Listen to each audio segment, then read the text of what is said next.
Hello student, ये equations हम लोगों ने पढ़ा हुआ था स्टैंडिंग वेव का।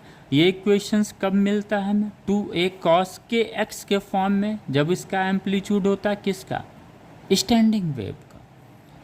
ये तब मिलता है जब इंसिडेंट वेव जो होती है ये किससे रिफ्लेक्ट करती है? एक फ्री या ओपन बाउंड्री से, यानी मीडियम का जो फ्री या ओपन बाउंड्री होगा, दिस सरफेस फ्री या ओपन, उससे रिफ्लेक्ट करती है। तब क्या होता है कि उस वेव के फेज में कोई चेंजेस नहीं आता है। राइट? फेज क्या है? फेज वो है, वो जो किसी वेव में फेज किसे कहते हैं, वो क्या बताता है कि मीडियम के किसी भी पार्टिकल्स का पोजीशंस बताता है और इसका डायरेक्शंस ऑफ मोशंस बताता है। जब भी हम सिंपल हार्मोनिक मोशंस पढ़ते हैं मैकेनिकल वेव का, तो हमें एक चीज़ हमेशा ध्यान में होना चाहिए, ये पार्टिकल्स, ये मीडियम के पार्टिकल्स के सिंपल हार्मोनिक मोशंस की वजह से ये वेव प्रोड्यूस होता है। यानी only the simple SHM of medium particles are responsible for productions of the wave.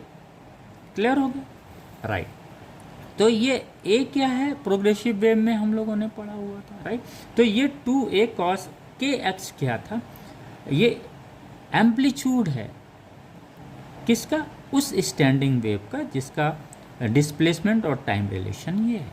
Right? Standing wave में एक दूसरा इक्वेशंस हमें और मिलता है, जब ये इंसिडेंट वेव जो है किसी रिजिड बॉडी से रिफ्लेक्ट होती है, और जब रिजिड बॉडी से रिफ्लेक्ट होती है तो वो 180 का फेज डिफरेंस प्रोड्यूस करता है, यानी पाई एंगल से फेज डिफरेंस आता है। जब रिजिड बॉडी, यहाँ पे कोई फेज नहीं डिफरेंस आया, लेकिन यहाँ पे पाई किसमें? इंसिडेंट वेव और रिफ्लेक्टिंग वेव में जो फेज डिफरेंस आएगा। फेज का मतलब, जब भी वेव में फेज डिफरेंस जब भी आए, इसका मतलब आप बात कर रहे हैं उस पार्टिकल्स के फेज की बात कर रहे हैं। राइट? वेव तो ये पूरा है, उसकी किस फेज की बात करेंगे? नहीं, यानी मीडियम के पार्टिकल्स की हम बात जब कहते हैं phase difference of two waves, इसका मतलब वो दो वेव के जो पार्टिकल्स हैं उनके बीच का क्या डिफरेंस।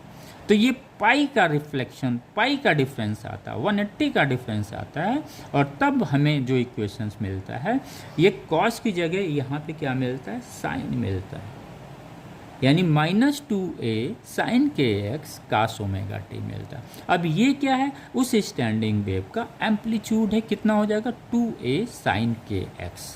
यही की पॉइंट है। ओके, यानी रिजिड बॉडी से जब जाएगा तो